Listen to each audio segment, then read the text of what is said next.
Have you ever wondered why people jump to stereotypes really rapidly? Well, in today's video, we're going to see the representativeness heuristic and how that influences people's thought process to having them jump to conclusions much more rapidly than they should.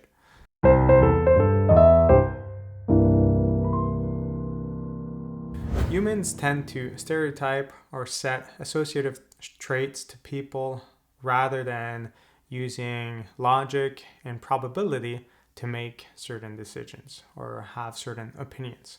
To illustrate this representativeness heuristic, I'll go through an example from Thinking Fast and Slow.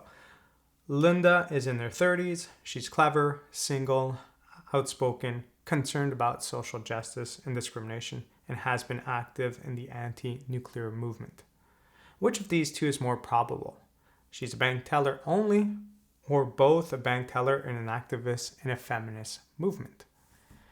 And the interesting thing about all of that is that most people would answer the latter, that she's not only a bank teller, but she's a bank teller and active in a feminist movement. And the thing that's wrong about that is that there's much more likelihood that she's a bank teller only. There's a higher probability of that. For her to be a bank teller and in the feminist movement is a situation where there's less people on this planet that are a mixture of both than just bank tellers.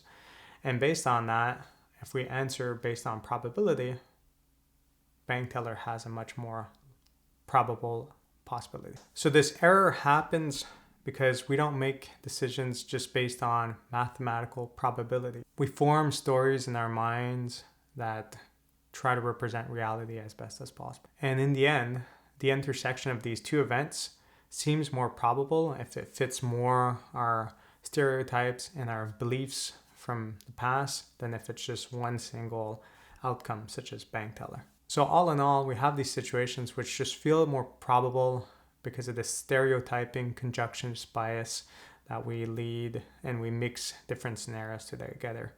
And it's based on prior knowledge, maybe movies, different feelings that we have, and we're just kind of putting things into the same category. Sometimes we may be fearful of certain people because of different stereotypes that we have. There's many out there. I'm not going to highlight any here, but if you think about different stereotypes about different individuals in society, it's very powerful.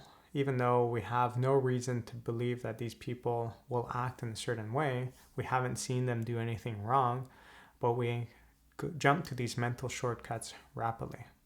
So all in all, the representative heuristic tells us that we are making poor decisions because we're making decisions that just don't make sense from a probability or statistic situation. We're just making it based on stories that we create in our minds and that tend to make sense. So I hope you found this interesting, and hopefully you will have less stereotypes in the future. If you found this video interesting, please consider subscribing or joining my class where I guide you to apply and expand on the information found in these videos to real life examples. Have a good day.